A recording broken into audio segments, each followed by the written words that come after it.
Good evening, Bahamas. Coming up tonight. Chairman of the FNM responds to allegations of political witch hunting. That story straight ahead. PLP officials react to the recent arrest of the former Deputy Speaker of the House of Assembly. That story straight ahead. Plus, Philip Davis sworn in as leader of the official opposition.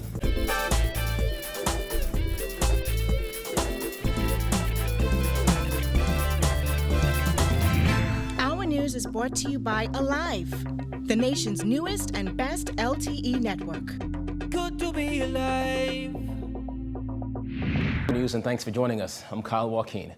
Topping news tonight, senior members of the Progressive Liberal Party are blasting the recent arrest of former Deputy House Speaker and PLP Nassau Village MP Dion Smith.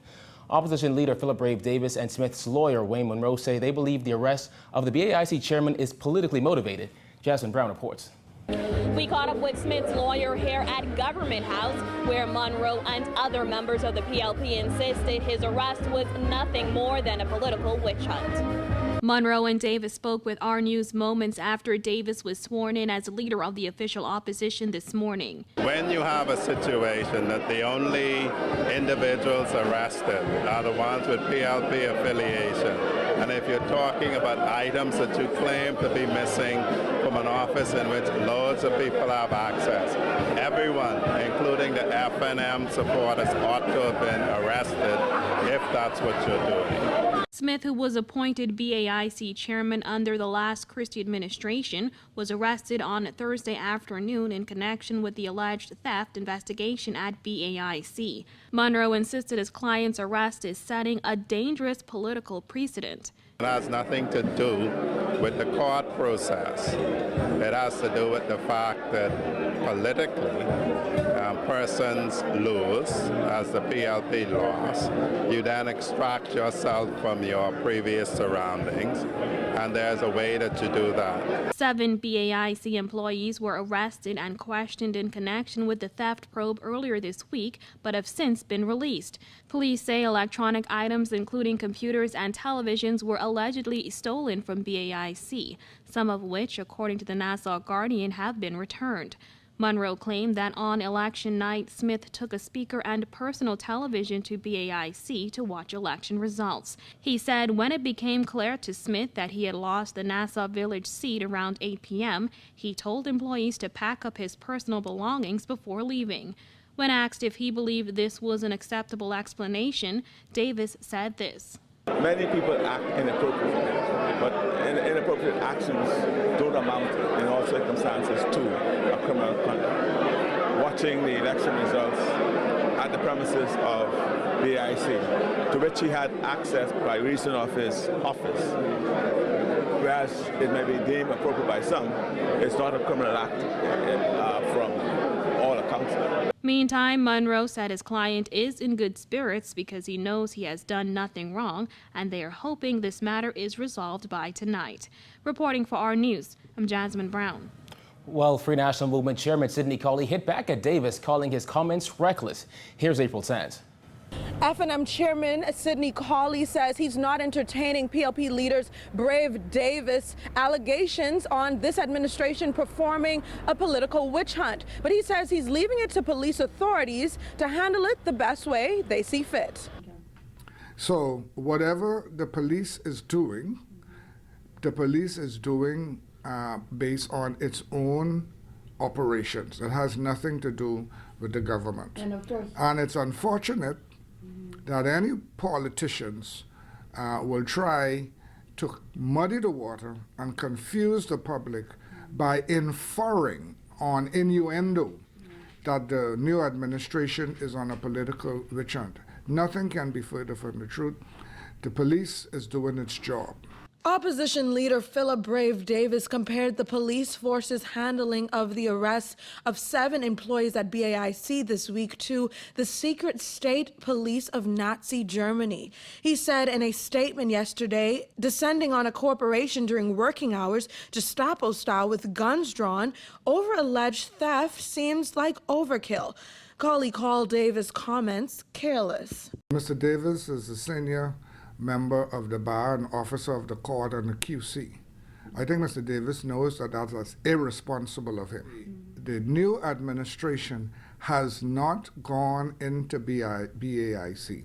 As a matter of fact, the new executive chairman of BAIC has not been named or given the functions and duty of taking over BAIC. Colley also responded to criticism from the opposition over forensic audits ordered by the Minnis administration. He said while the new administration will continue to look into BAMSI, Bank of the Bahamas, and other controversial entities, it is not a witch hunt and it has nothing to do with police investigations into alleged theft at BAIC. If you are trying to draw a parallel with what the police is doing in BAIC, with the forensic audits which the government is conducting in government ministries and departments, there is no comparison. Reporting for our news, I'm April Sands.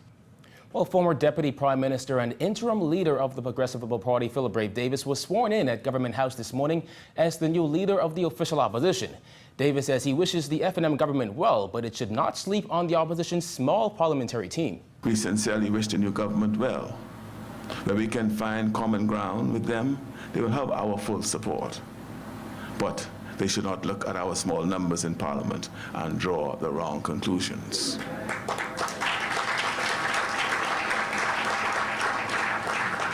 Let me be clear. We will not allow the new government to misrepresent or distort our record of achievement in government. We will not acquiesce if they pursue policies or practices that hurt vulnerable Bahamians. And we will not stand aside should they compromise our sovereignty as a nation. Davis is one of only 4 PLP candidates to win seats in Parliament. Other members of Davis's opposition team are Glenys Hannah Martin, Picewell Forbes, and Chester Cooper. Davis said it is a time of a renewal in the PLP. While we are doing this critical work of revitalizing our party, we will also at the same time hold the new government to account. That is a primary function and duty of Her Majesty's loyal opposition. I have every intention, as do my colleagues in the House, of proving ourselves equal to that duty from day one and throughout our time in opposition. Among those attending today's ceremony was former Prime Minister Perry Christie. Davis honored Christie's legacy. Well, amid criticism that the Minnis administration has embarked on a political witch hunt, Minister of State for Legal Affairs Ellsworth Johnson is defending the decision to order financial audits on certain government agencies and programs. Vonik Toot reports.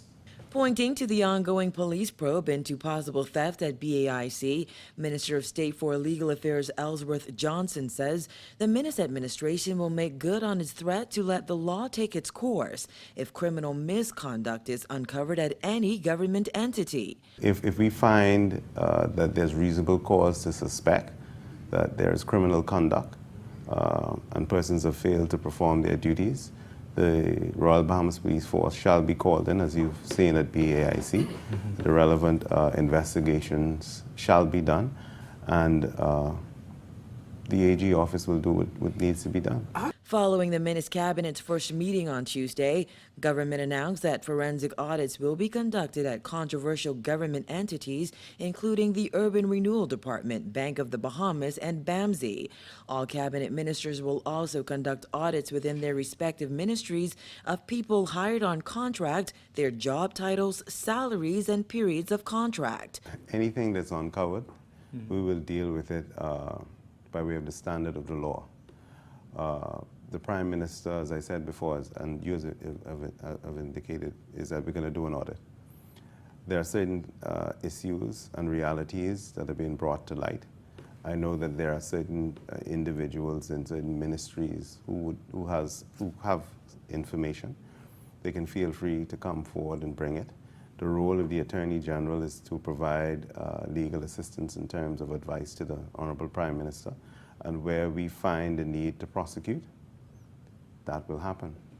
Former Deputy Prime Minister and new opposition leader Philip Davis likened the police force's handling of BAIC arrests to the Nazi regime, while prominent attorney Wayne Monroe called the audits a political witch hunt. Johnson, who appeared on last night's edition of our TV talk show On the Record, was asked how government would avoid the perception that it has embarked on a witch hunt. Don't fall afoul of the standard.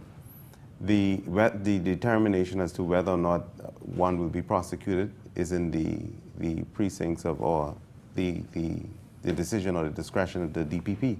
He will make that decision. And so... And the DPP, for those who don't know what that is, Mr. Gavin Gaskin. Okay. So he will make that decision. And so the Prime Minister is putting the nation on alert. And that is what the Bahamian people require. Nationally and internationally, we've been accused of paying billions of dollars in corrupt contracts. On the campaign trail, Dr. Hubert Minnis repeatedly painted the PLP as corrupt.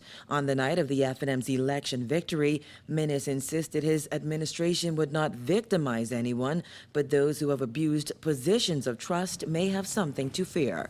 Reporting for our News, I'm Vonique Tude. Leader of the official opposition, Philip Davis, revealing today that the last Christie administration did not actually sign that energy deal announced by former Prime Minister Perry Christie at a PLP meeting on Monday night.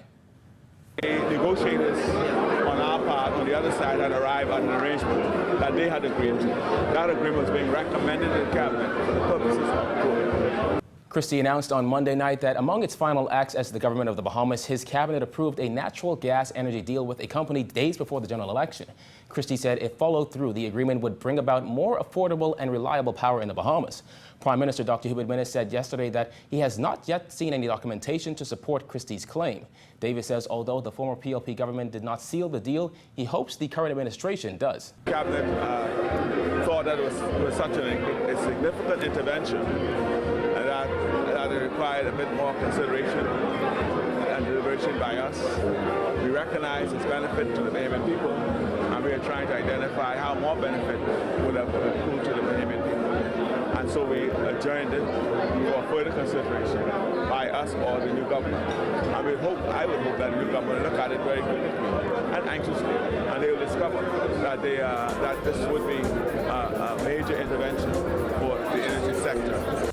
Still to come on our News, a look at what's next for the PLP. Stay with us.